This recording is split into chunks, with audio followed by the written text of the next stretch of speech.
Ok, ahora sí todos me escuchan. Ok, y digamos, el audio de ellos no se escucha, ¿verdad? No, Ok, señor. perfecto. Todos están callados excepto nosotros dos. Ok, perfecto. Entonces, bueno, buenas noches a todos. Qué bonito que podamos hacer la reunión de todas formas, a pesar de todo esto, para tratar de no quedarnos atrás con la parte de academia. Entonces, el tema de hoy es el uso de hormona de crecimiento en pacientes que no tienen déficit. Ya, entonces, sí, digamos, además de las instrucciones que dio el doctor Chen, sí quería tratar de hacer algo un poquito diferente para esta charla, porque tal vez la parte de hacerlo virtual podría limitar un poquito la interacción.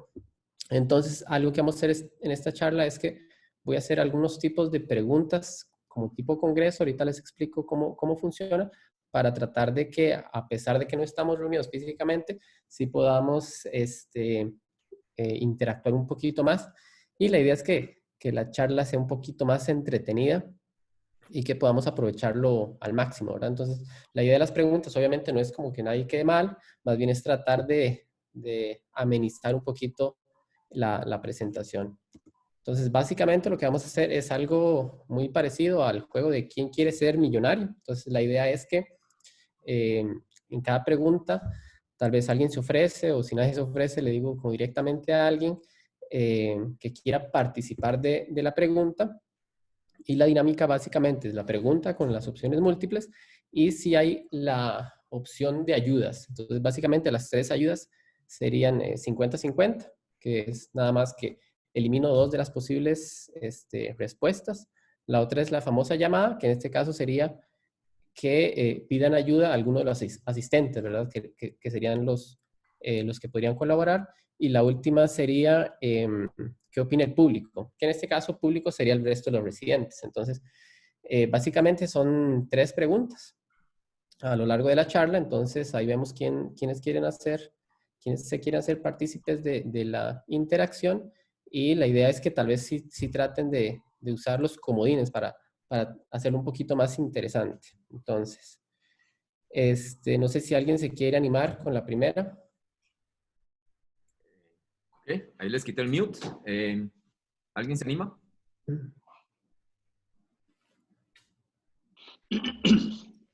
¿No? Cuesta mucho que sean Yo, participantes. ¿quién dijo yo? Ernie. Ok, perfecto. Ok. Excelente, excelente. Entonces, vamos a empezar. Miguel. No, mentira. Entonces, la pregunta sería, ¿cuál de los siguientes es un factor inhibidor en la producción de la hormona de crecimiento? Entonces, la opción es A, grelina, opción B, estrógenos, opción C, agonistas dopaminérgicos y la opción D es GH-RH. Entonces, nada más para recordar las opciones de ayuda. Si quiere, quito dos de las posibles respuestas. Si quiere preguntarle a alguno de los asistentes presentes o si quiere ver qué opina el resto de los residentes para esta respuesta. Ya no veo la pregunta, solo se ve el video de las personas. ¿Por qué? Es raro. Doctora, vamos ¿Sí? a ver. Arriba hay una parte que dice View Options, dice Francis, ¿Sí? entonces tiene que escoger una cuestión que se llama Side by Side Mode. Ajá, creo que ya tenía. Ajá. Ahora sí, perfecto. Gracias, porque se me desarregló esta cosa. Okay. Bueno, Gracias. aquí la opción de ver qué opina el público. ¿Ok? Entonces, básicamente, en este caso, tendrían que ser el resto de los residentes que digan cuál creen que es la opción correcta de esta pregunta. Ok, tal vez entonces lo que hacemos es que los residentes escriban en el chat y yo hago un conteo rápido de cuántos votos de cada uno. ¿Ok? Eh, Voy a poner el tiempo. Eh,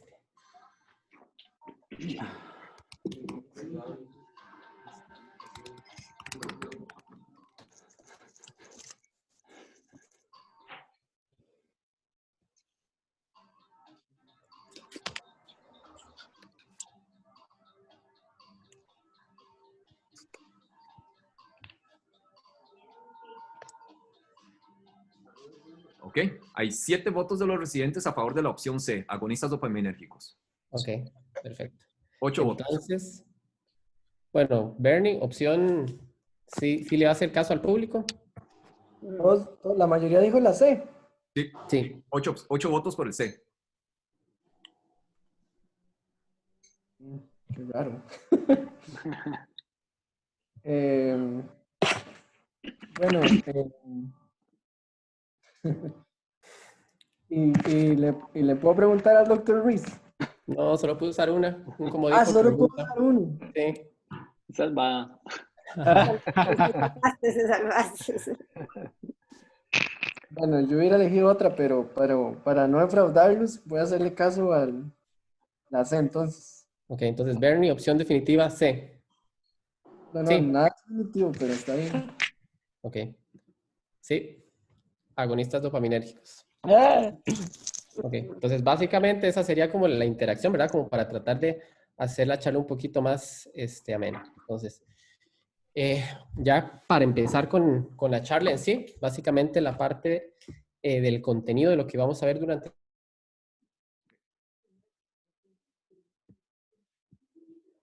acción de la hormona de crecimiento.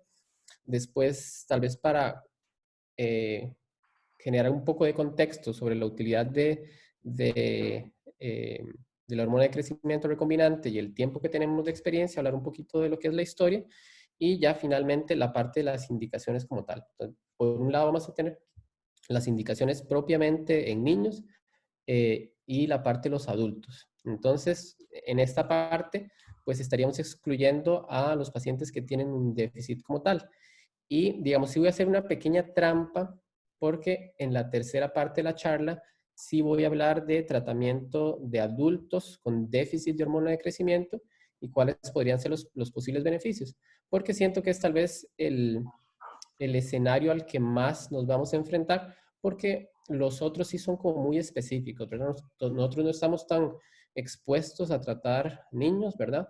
Y la parte de los adultos sí es como algo bastante puntual las indicaciones. Entonces, ya entrando en la presentación como tal, sí, tal vez uno no tiene que estar tan empapado, tener tan presente la genética de lo que es la producción de hormona de crecimiento, pero sí hay que entender que es un proceso muy complejo, digamos, no es solo un gen, es una familia de genes que al menos son 5 genes que están involucrados en la producción de hormona de crecimiento.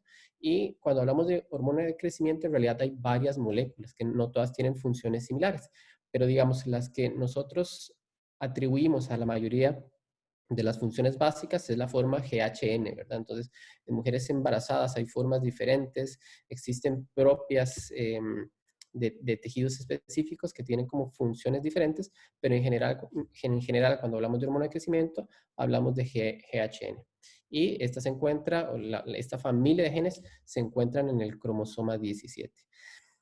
Lo que tal vez puede complicar aún más lo que es el entendimiento de cómo funcionan estos genes es que existen otros que si bien no son parte de la familia de hormona de crecimiento, interactúan para el adecuado funcionamiento de estos genes. Entonces, los clásicos son el PIT1, que actúa a nivel de función, ¿verdad? Entonces, puede que toda la familia de genes estén sin ningún tipo de alteración, pero existe un defecto a nivel de PIT1 y esto evita que funcione de forma adecuada la hormona de crecimiento. Y la otra está relacionada con la parte de formación de células a nivel de hipófisis, ¿verdad? Entonces, eso sería básicamente el PROP1, ¿verdad? Que en ese caso no veríamos como un déficit puntual, sino varias células tirótropas, somatótropas, que van a estar comprometidas si hay algún defecto en estos genes, ¿verdad? Entonces, básicamente, tal vez lo que estoy tratando de transmitir es que existe una gran interacción de genes que pueden generar diferentes trastornos de acción de hormona de crecimiento que no siempre están ligados a los propios de la familia de hormona de crecimiento. Entonces, creo que esto uno lo ve desde el inicio de la universidad, ¿verdad?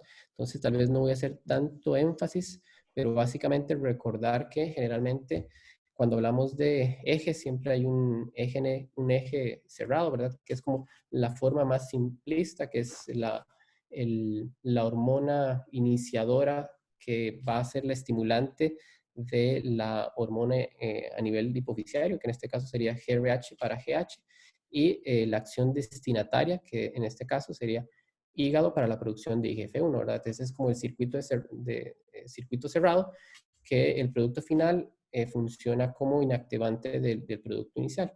Y generalmente, igual que en muchos otros ejes endocrinos, existen estímulos que van a generar interacción a este eje cerrado, ¿verdad? Que es el eje abierto.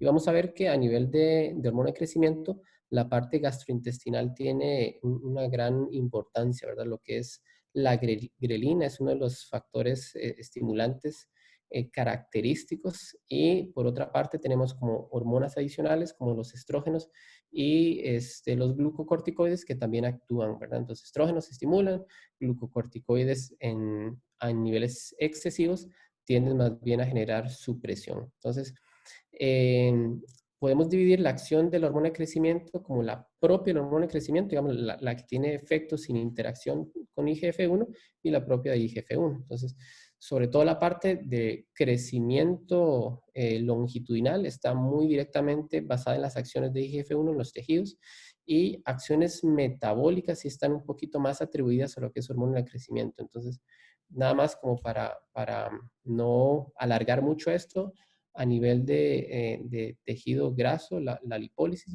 y a nivel de tejido muscular, tiene un efecto anabólico, ¿verdad? Que es tal vez mucho de lo que los beneficios que esperamos de la terapia con estos medicamentos. Entonces, para tratar de entender un poquito lo que ha sido el tratamiento con hormona de crecimiento, entonces, los primeros estudios se iniciaron en 1940.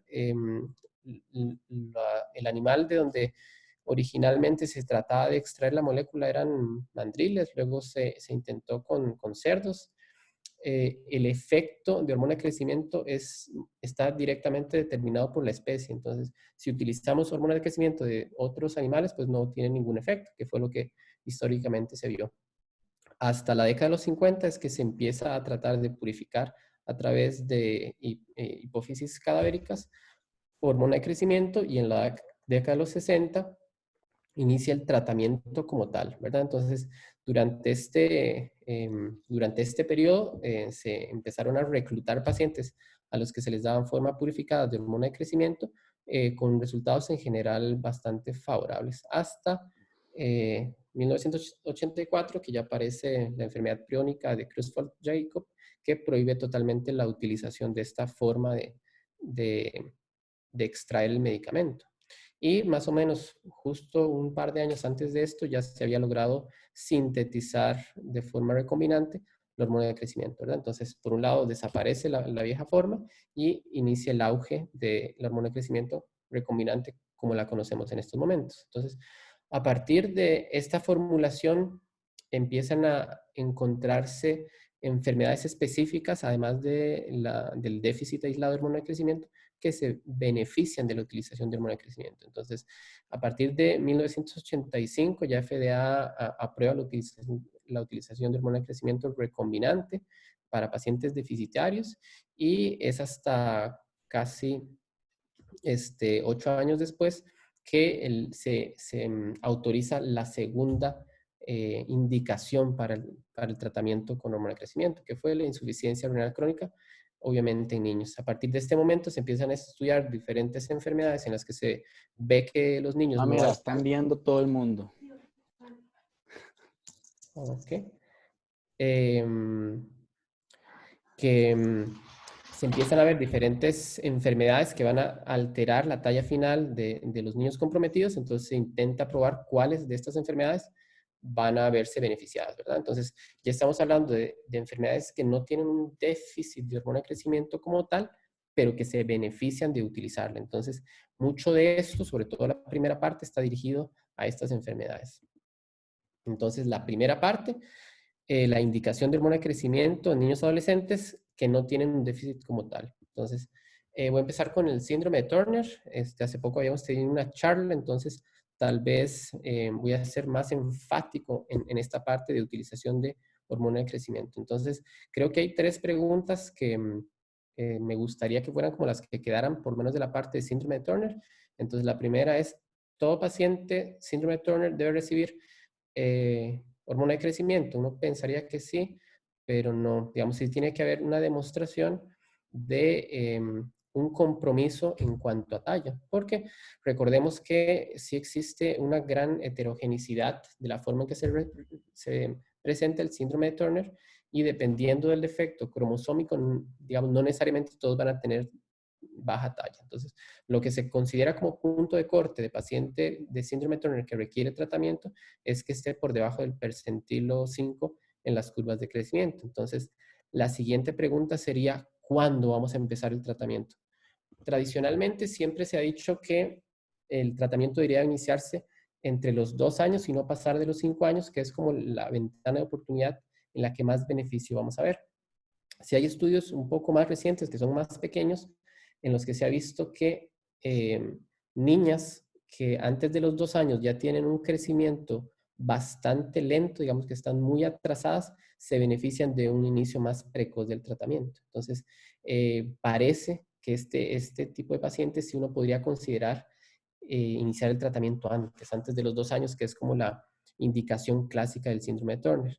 Y finalmente, ¿hasta cuándo les vamos a dar tratamiento? Entonces, básicamente, podemos utilizar 2 parámetros. Uno es la edad ósea. Entonces, cuando la niña ya tiene una edad ósea de 14 años, se considera que ya alcanzó el máximo beneficio de lo que puede dar hormona de crecimiento. Entonces, uno podría suspender el tratamiento. Y la otra es una parte un poco más clínica y se basa en el crecimiento como tal. Entonces, cuando ya la dosis titulada de esa paciente no alcanza un crecimiento mayor a los 2.5 centímetros por año, ya no se considera que es una terapia efectiva y ya en ese momento se suspende el tratamiento. Entonces, nada más para recordar que para síndrome de Turner hay curvas específicas de la enfermedad que son en las que tenemos que basarnos para valorar la parte de la efectividad del tratamiento. Y además del seguimiento en cuanto a crecimiento, uno tiene que hacer titulaciones basadas en IGF-1. Entonces, digamos, podemos tener 2 extremos, que le estamos subtratando, que se considera que es dar una dosis que sea inferior a menos de 2 desviaciones estándares del límite superior de IGF-1, o nos estemos pasando, que ya estamos hablando de 3 desviaciones estándares por encima del límite superior. Entonces, ese límite de 2 es el que estamos tratando de conseguir para saber que la paciente se está beneficiando al máximo del tratamiento, pero no la estamos exponiendo ni a efectos adversos, ni tampoco a un subtratamiento. Okay, básicamente, estos son como las clásicas tablas de los estudios en los que se demuestra claramente el beneficio que tiene la utilización de hormona del crecimiento. En la izquierda, ¿verdad? Son pacientes las que están representadas como círculos azules antes del tratamiento, ¿verdad? Que estaban por debajo de la curva, y ya los puntos rojos es cuando recibieron el tratamiento y ya vemos que hacen un traspaso a curvas más elevadas que están más acordes probablemente a la esperanza genética que tenían los pacientes. Otra cosa que se ha visto a lo largo de diferentes estudios es que la dosis es muy importante. Entonces, el cuadro de la derecha muestra 3 grupos diferentes en base a cuánto se da de tratamiento. Entonces, grupo C es como la máxima dosis, que es básicamente lo que está explicando con la titulación con IGF-1, y el grupo A y el grupo B son dosis fijas, digamos que mínimas de cuánto se da hormona de crecimiento. Y si hay una diferencia significativa, son aproximadamente 4.5 centímetros extras de talla final que podemos conseguir si hacemos la parte de la titulación. Ok, tal vez otro aspecto importante del síndrome de Turner es cuando tal vez no estamos alcanzando los objetivos que queremos, ¿verdad? Se considera que si el crecimiento está siendo insuficiente a pesar de las dosis máximas, digamos, según la titulación, se pueden hacer 2 cosas. Bueno, se pueden buscar 2 caminos. Uno es retrasar la inducción de la pubertad. Básicamente, generalmente se considera iniciar la pubertad a los 12 años en pacientes con síndrome de Turner. Y cuando hablamos de retrasar, sería esperarnos hasta los 14 años antes de dar suplementos estrogénicos, ¿verdad? Entonces, eso sí, como talla final, aumenta aproximadamente 3.8 centímetros. Y la otra opción es utilizar el andrógeno oxandrolona, que sí es, digamos que es un poquito más efectivo en cuanto a talla final, que alcanza los 4.6 centímetros, y debería iniciarse a los 10 años y no utilizarse por más de 10 años, ¿verdad? Sobre todo por la parte de virilización. Okay. En el caso siguiente, ¿verdad? De las enfermedades que tienen beneficio de utilizar el hormona de crecimiento, está el síndrome de Prader-Willi, ¿verdad? Que tal vez como para recordar un poquito cuál es el defecto, ¿verdad? Es una alteración del cromosoma, del brazo largo, el cromosoma 15, ¿verdad? Que pues existen muchas variaciones, ¿verdad? Una delección total del brazo largo paterno, otra es que hay una recombinación con el materno, o que haya un segmento que sea el que esté alterado. Entonces, obviamente, entre mayor el defecto, mayor las manifestaciones. Entonces, tal vez lo llamativo de esta enfermedad es que comparte muchas de las características que tienen los pacientes con déficit de hormona de crecimiento, ¿verdad? Entonces, esa parte del efecto de lipólisis que se pierde con la ausencia de hormona de crecimiento genera pues esa adiposidad muy característica a nivel abdominal, también en el rostro, ¿verdad? Ese rostro infantil que semeja mucho a los pacientes con déficit de hormona de crecimiento. La diferencia un poquito tal vez la hace la obesidad, ¿verdad? Que es tan marcada en este tipo de pacientes, muy ligadas a la hiperfagia, ¿verdad? Esa parte de no poder controlar la ingesta de alimentos. Entonces, en este tipo de pacientes existe déficit de hormona de crecimiento. Sí, pero no. Sí hay pacientes con síndrome de Prader-Willi en los que uno demuestra que existe un déficit, ¿verdad? Son pacientes que en test de estimulación no responden adecuadamente, igual que lo haría un déficit aislado de hormona de crecimiento. Pero, digamos, tal vez no es importante hacer la demarcación de si existe déficit o no, porque inclusive en los pacientes que no tienen un déficit demostrable de hormona de crecimiento, existe beneficio de tratarlos. Entonces, generalmente no ocupan pruebas adicionales.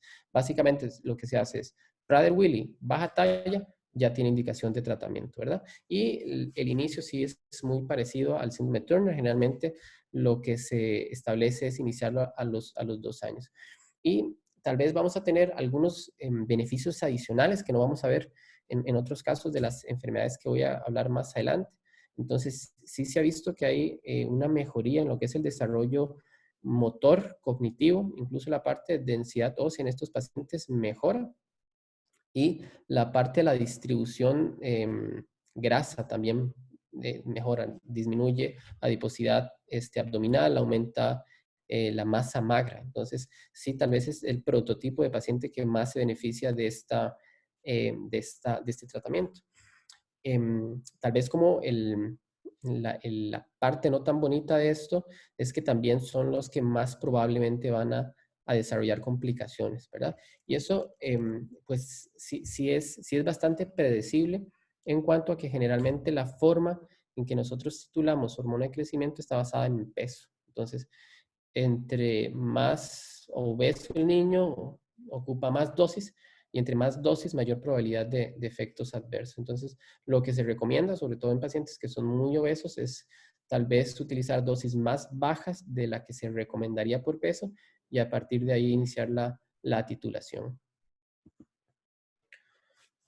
Ok, en el síndrome de Noonan, pues no hay como en los casos anteriores un defecto genético como tal que uno pueda decir, ok, es el cromosoma 3 el que tiene una delección. No, son diferentes genes en diferentes cromosomas que generan un fenotipo muy característico. En realidad, digamos, este síndrome de Noonan es el conjunto de expresiones fenotípicas de múltiples defectos genéticos. Entonces, generalmente se va a caracterizar por 3 cosas principalmente. La baja estatura, ¿verdad? Que en este caso sí es más proporcional, ¿verdad? No hay esa discordancia en cuanto a extremidades y eje troncal más grande, que se va a presentar más o menos en el 70% de los casos.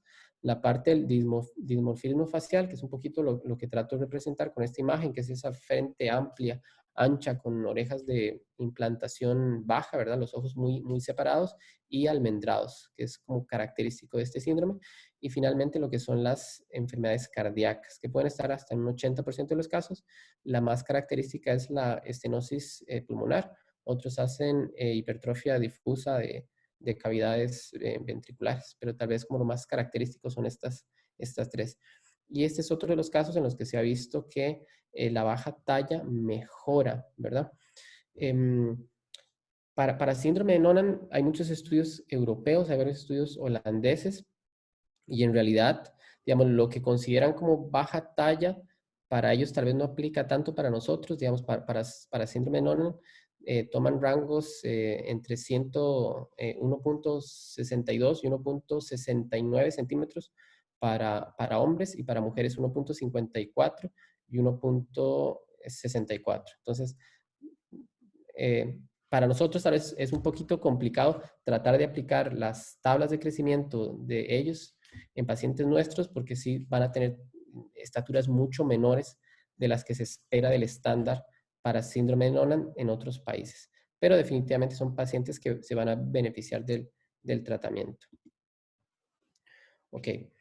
Bueno, esto es lo que decía, la parte de las tablas, que en realidad sí nosotros vamos a quedar como mucho más bajos si los comparamos con estas poblaciones que son básicamente europeas. Con la parte de déficit de hormona de crecimiento pasa mucho igual que en Prader-Willi, básicamente sí, pero no. O sea, sí hay pacientes en los que se logra demostrar déficit de hormona de crecimiento, sobre todo los que tienen un defecto a nivel del gen shock, pero la mayoría se van a beneficiar del tratamiento. Lo que pasa es que tal vez no va a ser un beneficio tan marcado como en síndrome de Turner o Prader-Willi, que sí es, si hablamos de 8 o 10 centímetros más que vamos a ganar. Estos pacientes sí tienen una mejoría mucho más discreta, 4 o 6 centímetros es lo que logran alcanzar con el tratamiento. Y digamos que eso también limita mucho la parte de lo que son indicaciones de seguro médico, ¿verdad? Entonces, muchos países no tienen la aprobación de hormona de crecimiento en esta enfermedad porque tal vez el beneficio no es tan alto y el costo siempre va a ser muy elevado. Es un tratamiento diario durante muchos años que es bastante costoso. Okay. En cuanto a enfermedad renal crónica, existen pues muchas causas por las cuales los niños con esta enfermedad van a tener una baja talla. Entonces, la enfermedad crónica como tal, lo que involucra la desnutrición, es un factor que va a influir. Cosas propiamente del defecto renal, digamos, de la incapacidad de eliminar tóxicos a nivel sanguíneo, van a generar alteraciones como la osteodistrofia y la misma acidosis metabólica que digamos, no va a permitir un recambio óseo, un crecimiento metafisiario adecuado. Y finalmente, algo que tal vez es un poco más propio de la enfermedad renal crónica, es que se ha visto que estos pacientes tienen cierto grado de resistencia a hormona de crecimiento. Entonces, muchas veces tienen niveles elevados de hormona de crecimiento con niveles bajos de IGF-1, ¿verdad? Como un hallazgo indirecto de ver que está hormona de crecimiento, pero no está haciendo el efecto que uno esperaría. Okay. Características de estos pacientes, por lo menos en la parte de lo que es terapéutica con hormona de crecimiento, son pacientes que ocupan dosis bastante más altas. Digamos, lo que veíamos en Prader-Willi es que ocupaban más dosis porque estaban más gorditos. En estos pacientes, aunque no tengan ese sobrepeso, ocupan dosis más altas por esa parte probablemente de lo que es la resistencia. Entonces, también se ha visto que esto prácticamente aplica a todas las enfermedades, es que entre más pronto iniciemos el tratamiento, mejor los resultados. Y por otra parte, digamos, ¿cuáles son los pacientes que consideramos que les van a ir un poquito peor? Generalmente son los pacientes que ya tienen bastante tiempo en diálisis, digamos. Obviamente, el objetivo final de estos pacientes es un trasplante renal. Entonces, los pacientes que más tiempo pasen en ese puente, en ese intermedio de enfermedad estadio 5 y trasplante renal, son los que el beneficio va a ser menor, ¿verdad? Entonces, iniciar temprano, ojalá el trasplante entre lo más pronto posible para alcanzar los mejores resultados. La parte del tratamiento después del trasplante es bastante controvertido. Tradicionalmente se ha dicho que paciente trasplantado es paciente que ya no va a ocupar hormona de crecimiento, pero sí hay un subgrupo de pacientes que aunque están traslados, no llegan a alcanzar velocidades de crecimiento como el resto de los pacientes de trasplantados. Entonces, sí hay estudios igual que son pequeños en estos subgrupos en los que sí se ve que mejora la parte de la velocidad de crecimiento, aunque no ya estén trasplantados. Ok. El siguiente grupo es los pequeños para edad gestacional. Este es el grupo que más controversia en cuanto a tratamiento, porque es una población bastante grande. Entonces, digamos, cuando hablamos de políticas de salud, justificar la utilización de hormona de crecimiento en esta vasta población es bastante complicada. Entonces, nada más como para definir un poquito, este tipo de pacientes obviamente tienen o talla o peso bajo al momento de nacer, ¿verdad? Que eso va a ser independiente de la parte genética y que no hay catch-up de los 2 años, ¿verdad? Generalmente los pacientes que tienen este problema a los 2 años ya logran alcanzar curvas esperadas para ellos, pero digamos que en este grupo particular no lo logran, no logran hacer ese catch-up. Y igual que en la patología anterior, son pacientes que tal vez no tienen la mejor respuesta al tratamiento. Entonces, estamos hablando de crecimientos menores a 4 centímetros para pacientes que van a estar siendo tratados durante 8 años. Entonces, la mayoría de los seguros médicos de políticas en salud no avalan digamos, esta enfermedad como tratamiento. Sí está aprobada por FDA, pero sí es difícil de justificar desde un punto de vista económico. Ok, entonces, básicamente, pequeño para edad gestacional que no hace catch-up, tiene indicación de hormona recombinante y, por lo menos comparados, pacientes que tienen déficit aislado ocupan dosis más altas. No tan altas como los otros casos, pero comparativamente con déficit aislado sí utilizan más tratamiento, o sea, son más caros todavía. Okay. El siguiente grupo, y este es como de los más recientes, la aprobación de esta enfermedad, o sea, el tratamiento para esta enfermedad se dio como en el 2003, más o menos. Entonces, si vamos a ver que este defecto está ligado principalmente al cromosoma X, lo que condiciona que sea un poquito más severo en las mujeres. Tiene como ciertas características que se representan un poco en la imagen, ¿verdad? Que van a ser esos antebrazos cortos comparativamente con el resto de las extremidades y tienen ese arqueamiento de extremidades superiores. Y tal vez una característica que sí es muy particular de esta enfermedad es que tienen una pseudohipertrofia muscular. Entonces son pacientes pequeñitos que se ven como muy musculosos. Y también tienen beneficio de utilizar hormona de crecimiento. Y comparativamente con los pacientes de baja talla, tienen igual un beneficio similar. Tal vez la diferencia de estos dos es que esta enfermedad es mucho menos infrecuente y tal vez no es tan complicado como política de salud. Ok. La baja talla idiopática, ¿verdad? Que básicamente se definiría como un paciente que califica como una baja talla, pero que no tiene una causa como tal, digamos, paciente que se ha investigado por las otras causas y nunca se encuentra algo concreto de por qué el paciente tiene la baja talla. Entonces, para muchos investigadores, la baja talla hepática en realidad es una variante normal de pacientes que no alcanzan la talla genética esperada, pero que no tienen ninguna forma de enfermedad que condicione que sean más bajos, ¿verdad? Entonces, estos pacientes son los que van a tener la respuesta más variable, ¿verdad? Son pacientes que o son no respondedores, es decir, utilizar hormona de crecimiento no va a tener ningún beneficio o van a tener cierto margen de beneficio, ¿verdad? Que se considera tal vez un máximo de 5 centímetros a lo largo de un tratamiento prolongado. Entonces, tal vez la otra justificación que se ha tratado de emplear en este subgrupo de pacientes es una mejoría en el desarrollo psicosocial, que teóricamente la hormona de crecimiento ayuda un poquito a lo que es la madurez mental en la edad puberal y que ese podría ser un beneficio adicional, pero igual no es nada que tenga digamos que un apoyo científico importante que lo pueda justificar. Cuando se empezaron a tratar a los pacientes con la talla baja idiopática, se encontró un subgrupo de pacientes que respondían muy bien, que eran los que respondían mejor que todos, pacientes que alcanzaban 8 o 10 centímetros de crecimiento con la terapia.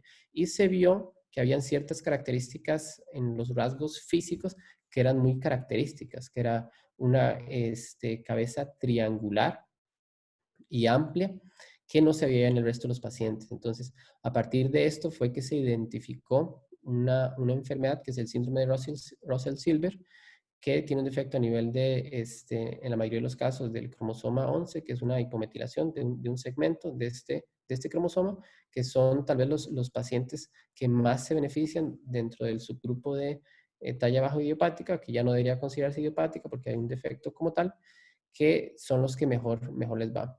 Sobre todo porque son pacientes que tienen una talla sin tratamiento bastante baja. O sea, estamos hablando de desviaciones de menos de 4 en las curvas de crecimiento. Entonces, identificar a estos pacientes es tal vez lo más importante si estamos buscando beneficio en pacientes con baja talla. Ok. Y vamos a interrumpir para una nueva pregunta. Entonces, yo no sé si el doctor Chen otra vez habilita el audio para escuchar a todos. Ahí está ya. Ok. Entonces, ocupamos un nuevo voluntario. Y si no, por lo menos déjenme martes, porque todos los días es mucho riesgo, porque el martes no se... No me hagan nominar a nadie, ustedes pueden, vamos. Bueno, yo. Miguel, Sí, dele, a ver. valiente, valiente. Acuérdese que usted tiene comodines. O sea, usted puede embarcar un asistente. Embarque un asistente. Por eso lo elegí. Sí. Ok. Entonces, voy para ponerle... ok. Entonces, esto lo vimos hace 15 muy bien. días. Amigos, hace 15 días. Hace 15 días. Entonces, en los primeros 7 días de una apoplejía hipoficiaria, ¿qué observamos en la resonancia magnética? Entonces, opción A, hipointensidad en T2 y su intensidad en T1. Opción B, hiperintensidad en T1 y T2. Opción C, hipointensidad T1 y T2. Opción D, muy variable en los primeros 7 días. ¿Cuáles eran las opciones que tenía o los comodines? Ok, usted puede 50-50, o sea que Ajá. quito 2 de las opciones que están acá. Ok. Le pregunto a un asistente. Ok. Y ya la otra ya lo usó. Ya lo usó Bernie. Preguntarle al público. Sí, lo voy a preguntar al doctor Ruiz. Bueno, doctor Ruiz ha sido nominado. Híjole. Los primeros 7 días de la apoplejía.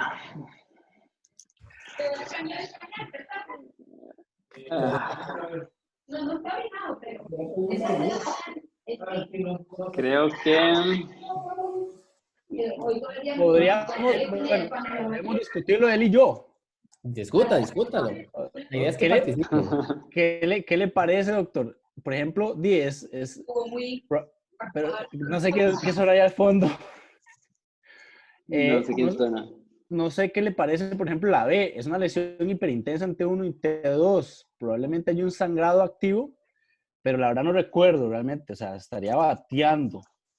De los 7 días, es que... No me acuerdo.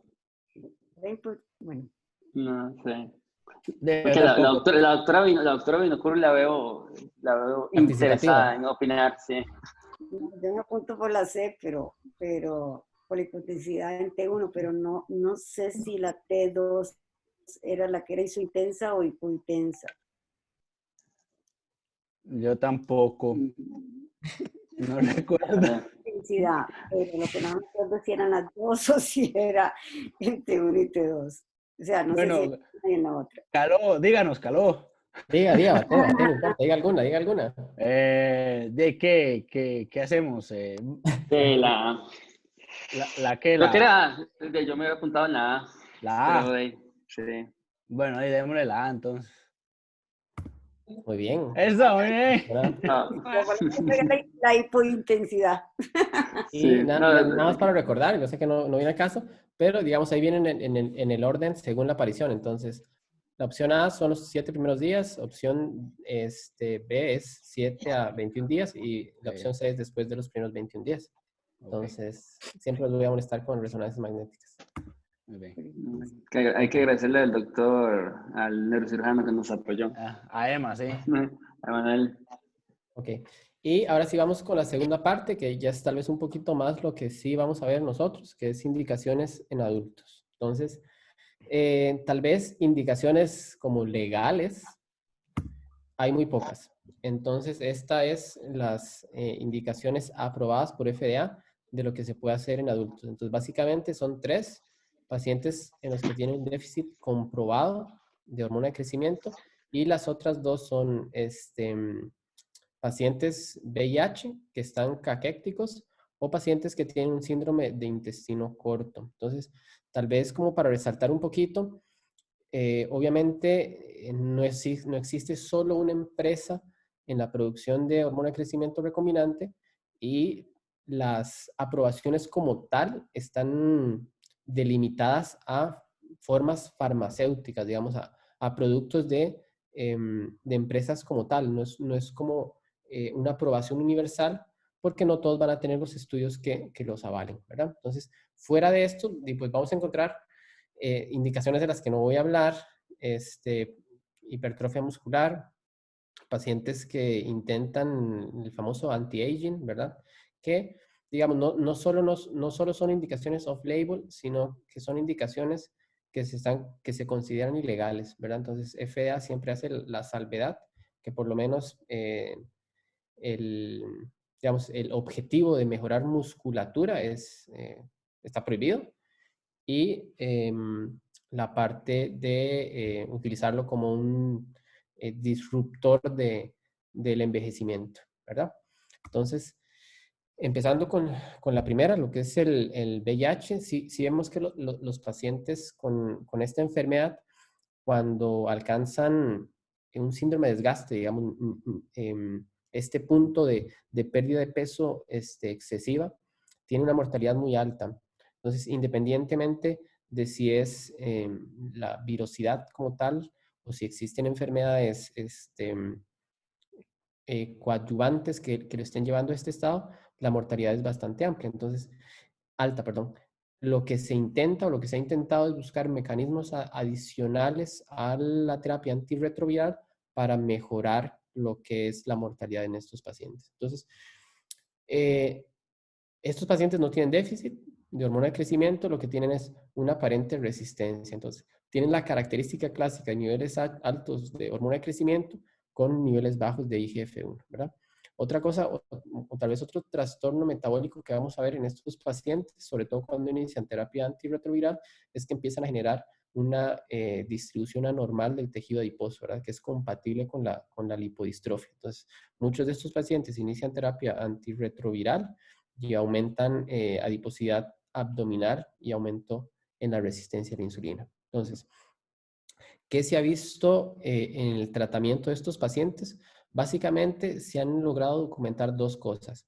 Uno, sí se logra que aumenten de peso, que el estimado es aproximadamente 3 kilos, y tal vez lo más importante es que este aumento es sobre todo de masa magra, ¿verdad? Entonces, son pacientes que además de aumentar de peso, sí tienen una mejoría en lo que es calidad de vida, pacientes que aumentan la parte de independencia y que en general la condición médica pues se ha visto que mejora. El problema es que también estos pacientes están muy susceptibles a desarrollar efectos adversos que tal vez no vemos tanto en otros pacientes que se someten a este tratamiento. Entonces, principalmente artralgias y mialgias es lo que más vamos a ver en estos pacientes y es muy frecuente que las vayan a desarrollar. La parte de la resistencia a la insulina, que ya la había mencionado, que se expresa como aumentos en el control glicémico y finalmente los edemas, que son tal vez de los más raros, pero muchas veces sí son causa para discontinuar el tratamiento. La parte más controvertida o controversial de este tratamiento sería por cuánto tiempo, por cuánto vamos a tratar a los pacientes. Entonces, generalmente los estudios son periodos cortos, los que han utilizado hormona de crecimiento, 6 meses, máximo 2 años. Entonces, un beneficio después de este tiempo no se ha, digamos, no se ha logrado evidenciar. Y lo otro es que inicialmente yo les había dicho que la parte de la caquexia involucraba una mortalidad muy alta. Entonces uno pensaría que si estoy utilizando un medicamento para mejorar parámetros que vayan en contra de esa caquexia, se podría mejorar mortalidad. Y eso es algo que no se ha visto. Entonces, si hay como beneficios indirectos, ¿verdad? La parte que había mencionado previamente, pero si uno trata de hablar como un punto duro de mejorar mortalidad, no se ha logrado documentar ese tipo de beneficio en los pacientes. Okay. La otra indicación, y es de las últimas aprobaciones de FDA, digamos, a lo largo de la historia de la hormona de crecimiento recombinante, es el síndrome de intestino corto. Entonces, la gran mayoría de estos pacientes, vamos a ver que son pacientes que han sido sometidos a una resección quirúrgica de intestino delgado. Y esto no es, digamos, no está directamente relacionado con la extensión de la resección, ¿verdad? Porque recordemos que es muy diferente la longitud intestinal dependiendo de cada persona. Entonces, lo que puede ser un segmento largo para mí puede ser corto para otra persona. Entonces, es muy dependiente de esto. Entonces, no hay como un parámetro que uno pueda utilizar a partir de 20 centímetros, 10 centímetros. Uno cree que estos pacientes están en riesgo de desarrollar la enfermedad. Y si bien la gran mayoría de estos pacientes son pacientes postquirúrgicos, también existen condiciones adicionales como el CUSI o enfermedades inflamatorias intestinales crónicas que van a generar una malabsorción independientemente de si no ha habido cirugía. Entonces, lo que define al síndrome de intestino corto como tal es la comprobación de que hay una malabsorción de micro y macronutrientes que no va a permitir que el paciente se logre mantener con una alimentación adecuada solo por vía enteral. Entonces, todos estos pacientes, por definición, tienen que tener nutrición parenteral, ¿verdad? Entonces, nuevamente, parte del beneficio que se intenta conseguir con esta terapia es sobre todo la parte de ganar peso y tal vez tratar de mejorar lo que es la absorción de nutrientes. Entonces, sí se ha visto que son pacientes que van a tener tal vez los beneficios clásicos que uno espera de la hormona de crecimiento. Básicamente van a subir de peso, van a haber un aumento de lo que es la parte de la masa muscular y sí se ha visto, digamos que de forma indirecta, tratando de calcular la cantidad de alimentos que se están administrando de forma enteral y lo que es la absorción, que tienen una discreta mejoría en este nivel. Y igual que en el caso anterior, vamos a ver que los estudios son cortos, ¿verdad? Si hay un beneficio inmediato, no va a generar un beneficio lo suficientemente bueno como para que uno considere que los pacientes ya no van a requerir de nutrición parenteral. Quería preguntar algo. Sí, ¿No? hay dos preguntas, Alejandro. Pregunta Francis que cuál es la dosis de la hormona de crecimiento en pacientes con VIH. Y pregunta Miguel que cuál es la fisiopatología de la resistencia hepática de los pacientes con VIH. Ok. Ahorita, por lo menos lo que es la parte de la dosis, Doc, no me acuerdo, tendría que revisar. Es que sí fueron como muchas dosis de muchos síndromes, pero ahorita no me acuerdo la dosis recomendable para VIH. Y la parte de fisiopatología ¿de cuál quería? De la resistencia hepática a la hormona de crecimiento en VIH. Ok. Sí, no hay un mecanismo comprobado como tal. Básicamente se considera que, digamos, ese estado de catabolismo mismo como una forma de compensación, digamos, para como priorizar otras funciones, es que pierde la capacidad de responder a hormona de crecimiento, ¿verdad? Que es como las teorías de por qué hay alteraciones en enfermedades agudas a nivel de tiroides, por ejemplo. Y pregunta Entonces, Francis también que, digamos, a pesar de esa variabilidad en la dosis y de todo, si en general las dosis son más altas que en niños, las dosis en VIH. sí, generalmente sí se ocupan dosis más altas, sobre todo por esa parte de la teórica resistencia. Sí, se ocupan dosis más altas. Y digamos, muchos de los efectos adversos, sobre todo articulares, los ligan a esos requerimientos más altos de hormona de crecimiento. Porque, digamos, generalmente lo que son mialgias y artralgias en niños están un poco más ligadas a al crecimiento como tal y no a un efecto del medicamento, ¿verdad? Pero en adultos sí es más dependiente del medicamento. Ok. Sí, esas eran las preguntas, básicamente. Perdón, hay una pregunta del doctor Kopp. Vamos a ver. Ya le quité el mute al doctor Kopp. Okay. Lo iba a dejar para el final, pero ya que se está hablando propiamente del tema de dosis y esto en el VIH, independientemente de cuál sea la dosis, ¿cómo se podría titular para valorar si la respuesta es adecuada o no es adecuada? Digamos, para VIH no se utiliza IGF-1 como titulación y generalmente sí se utilizan como dosis preestablecidas.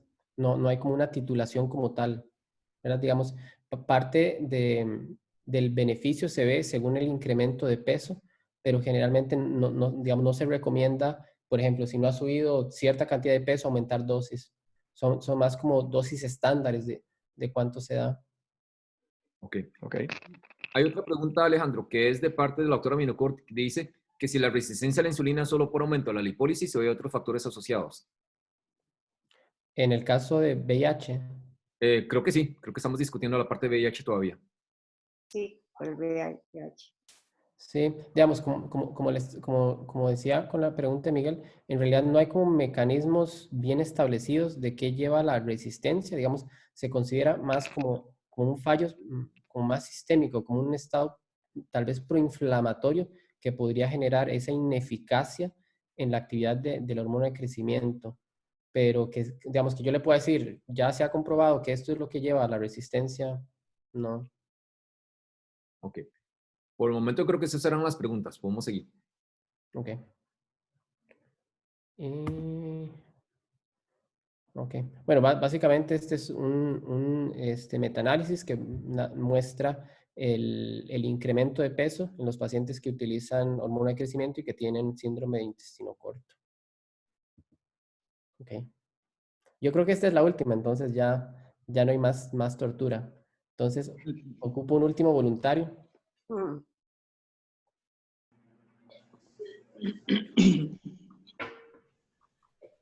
cuesta? ¿Cómo cuesta? Lorenza es un sonriente. ¿Verdad? Yo también la vi como muy participativa. Bueno, Glory. Bueno, Glory va a ser la última participante el día de hoy. Okay. Entonces, vamos con la pregunta. ¿Cuál es la mortalidad estimada para la infección por COVID-19 en China? Opción A, 1 al 3%. Opción B, 2 al 4%. Opción C, 3 al 6%. Y opción D, 6 al 8%. ¿Podemos usar el 50-50? Sí. Entonces, vamos a quitar la opción A y la opción D.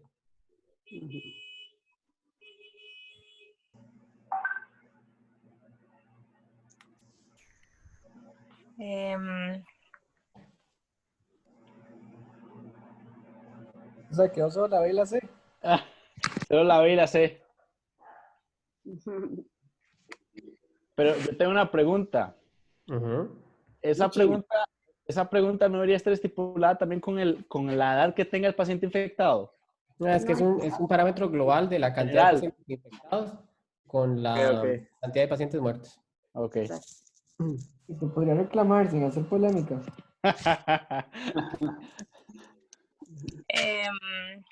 Voto por la opción B. Opción B.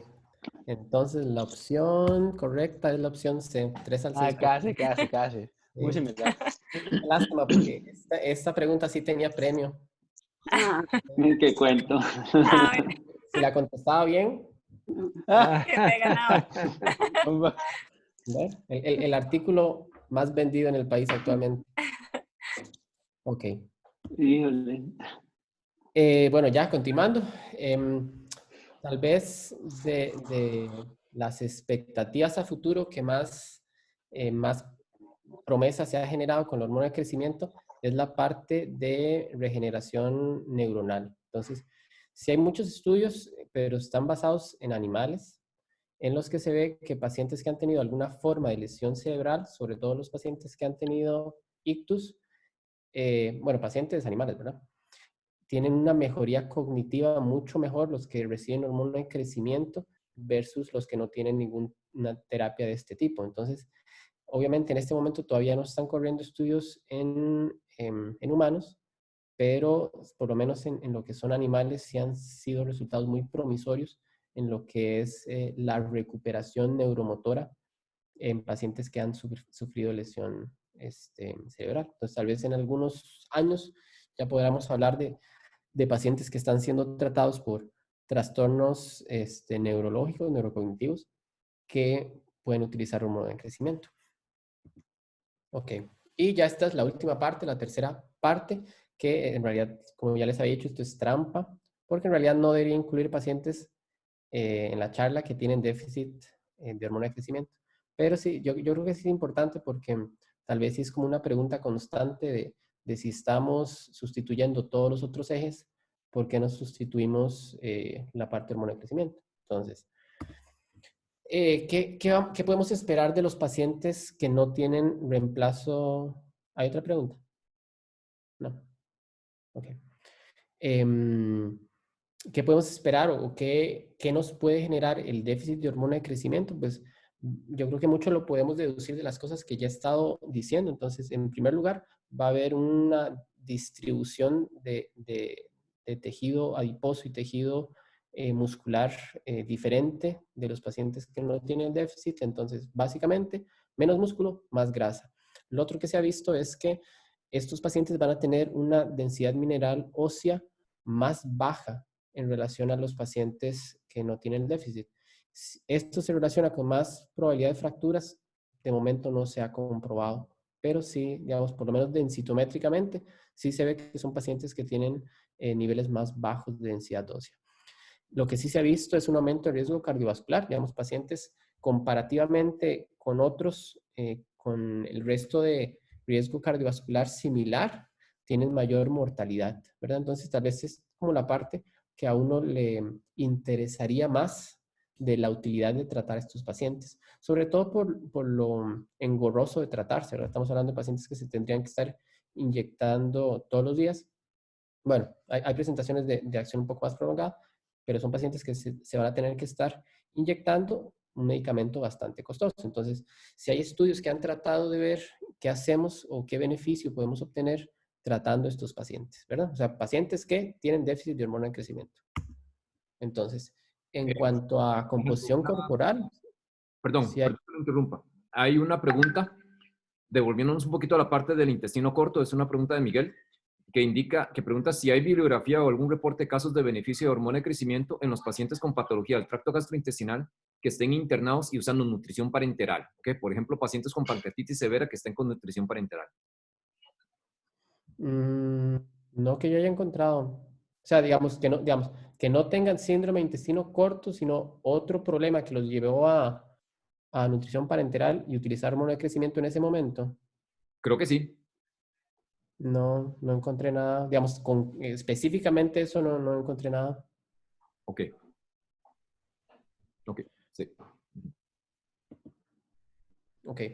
Entonces, en la parte de composición corporal, sí se han hecho varios estudios. Varios han utilizado TAC o han utilizado densitometrías de cuerpo entero en los que hacen una previa y luego después de tratamiento. Entonces, generalmente estos estudios tienen una duración de 6 meses. Entonces, lo que se ha visto es un descenso más o menos, por lo menos de grasa total, de un 13%, grasa visceral un 30% y un aumento de masa muscular del 5%. Digamos, esos son como números promedio porque cuando se hace estudios densitométricos, sí es un poquito menor la disminución de lo que es tejido graso. Generalmente la parte muscular sí es muy similar. En realidad el aumento no es tan notorio como uno le gustaría que apareciera. La parte de densidad ósea, igual, estos sí son estudios un poquito más prolongados, obviamente, porque si uno espera encontrar beneficios en densidad, no pueden ser estudios tan cortos. Entonces, sí se ha visto que por lo menos en 2 años hay una mejoría en columna de un 5% y en cuanto a cuello femoral de aproximadamente un 2%. La diferencia es que este beneficio es prácticamente exclusivo de varones. Entonces, los estudios que incluyen población femenina, no hay un beneficio cuantitativo en cuanto a densidad ósea. Y, digamos, el punto final, que sería tratar de evitar fracturas, igual no se sabe, ¿verdad? Empezando porque no sabemos si se van a estar fracturando más, pero por lo menos el tratamiento versus pacientes que no están siendo tratados, pues no parece dar mayor diferencia en lo que es prevalencia de fracturas. En la parte cardíaca, hay un metaanálisis grande, involucró 16 estudios para un total de 468 pacientes, que sí veía beneficios indirectos de funcionalidad cardíaca, principalmente aumento en el grosor de la pared de ventrículo izquierdo y aumento en la fracción de eyección. Y digamos que también se hablaba de mejoramiento en cuanto a tolerancia de ejercicio, como un hallazgo posiblemente relacionado a la mejoría en cuanto a estructura cardíaca, pero igual sería como un hallazgo un poco indirecto de beneficio. Como había dicho al principio, son pacientes que van a tener una mortalidad cardiovascular mayor. Sí se ha visto que son pacientes que van a tener marcadores inflamatorios más altos, lo que es PCR, estos pacientes lo van a tener más alto. Hay mayor probabilidad de que tengan un grosor de íntima carotidia más grande. Y en cuanto a perfil lipídico, generalmente van a tener un LDL más elevado, ¿verdad? Entonces son como los puntos que uno considera que son los que podrían estar relacionados con el aumento en mortalidad. Entonces, este es otro aspecto que sí se ha visto, bueno, que se ha valorado muchas veces en estos pacientes. Y lo que se ha logrado, digamos, con esta terapia es reducir el LDL por tiempos cortos. Estamos hablando de pacientes que son tratados en el primer año, que sí hay una reducción significativa de LDL, pero que no se sostiene. Digamos, después del primer año, usted sigue dando tratamiento con hormona de crecimiento y el LDL regresa a los valores iniciales previos al tratamiento, aunque mantenga el tratamiento. En cuanto a HDL, no hay mejoría, no empeora, no mejora, utilizarla. Y la parte de marcadores inflamatorios, no hay un consenso. Hay estudios que mejora, o sea, disminuye PCR, disminuye interleuquina 6, hay otros que son similares, pero digamos que de forma global no se puede asegurar que de verdad haya una disminución en parámetros, por lo menos inflamatorios.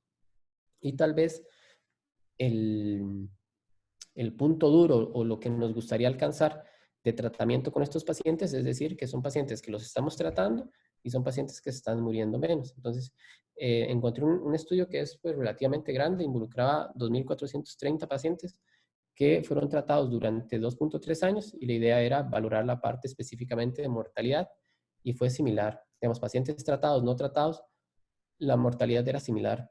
Probablemente tendrían que ser estudios mucho más largos para ver alguna forma de beneficio, pero por lo menos de la evidencia que tenemos en estos momentos, no podría considerar que hormona de crecimiento esté disminuyendo mortalidad cardiovascular. Alejandro, pregunta el doctor Ruiz, pregunta Francis, si estos parámetros de riesgo cardiovascular son en pacientes con déficit aislados de GH o en el contexto de pacientes con un PAN-HIPO. Son poblaciones que involucran los dos. O sea, agarran pacientes que tienen déficit aislado y pacientes que no se tuvieron un macroadenoma, los operaron y quedaron PAN-HIPO, o pacientes con radiación. Digamos, si es una población heterogénea, no es solo un subgrupo de estos. O sea, agarran todos. Ok. Ok, en cuanto a conclusiones, yo creo que pues tal vez nosotros no estamos tan acostumbrados, probablemente ninguno en estos momentos tenga algún paciente que esté siendo tratado con hormona de crecimiento. Los mayores beneficios siempre los vamos a alcanzar en edad pediátrica y en enfermedades concretas como tal. Y tal vez la parte de adultos es todavía un terreno que falta mucho por explorar para poder dar juicios clínicos de quiénes serían los pacientes óptimos para utilizar tratamiento y tal vez de las indicaciones en las que sí hay evidencia de beneficios son pacientes VIH, específicamente en estado caquético, y pacientes con síndrome de intestino corto. Ok. Y no sé si tienen más preguntas. Ok, voy a quitarles el mute a todos, entonces el que gusta hacer preguntas orales o por escrito.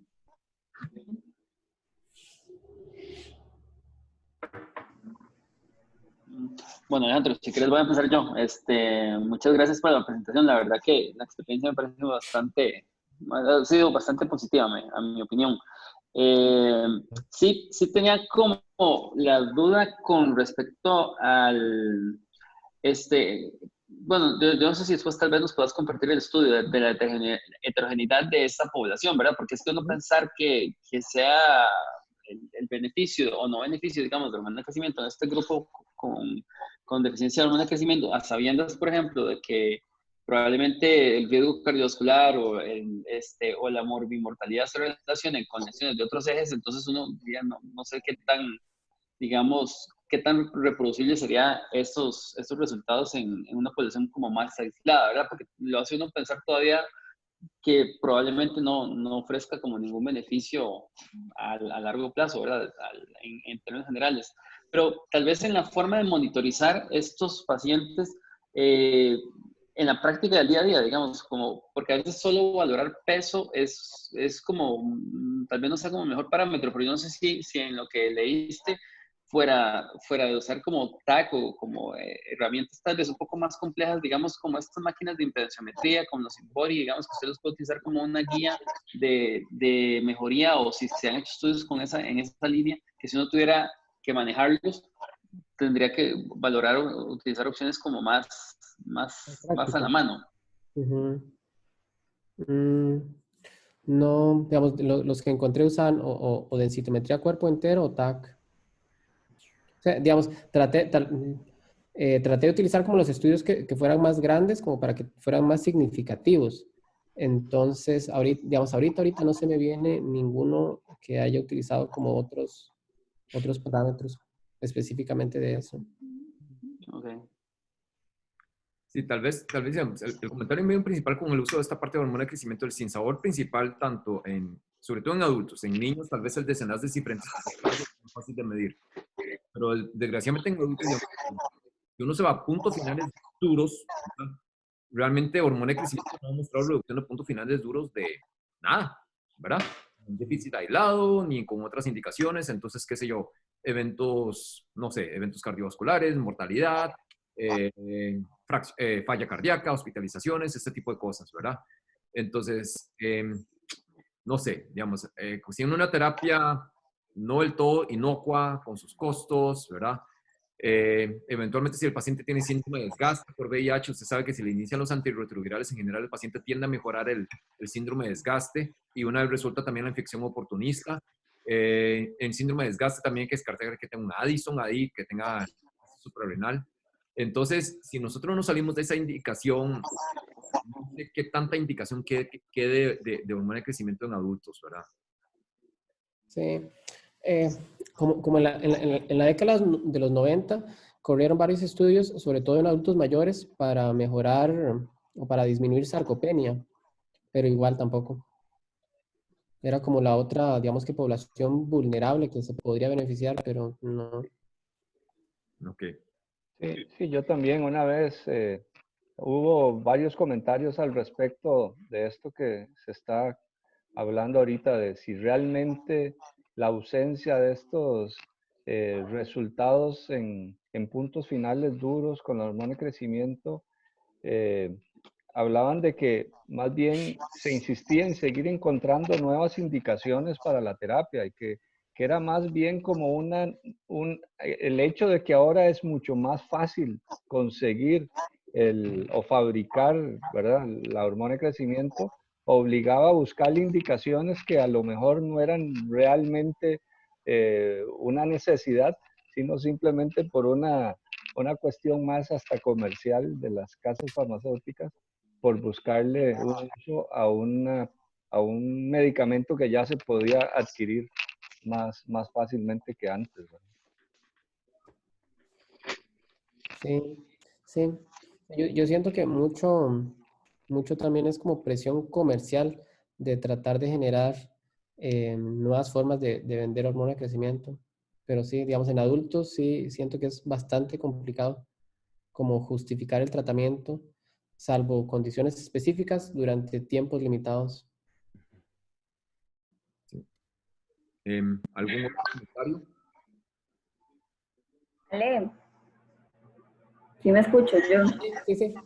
Ahora sí. Tengo la duda, que vos dijiste que la hormona de crecimiento, sí, la OMS, bueno, tiene estas indicaciones, pero hay muchos seguros sociales que no la aplican a todos, ¿verdad?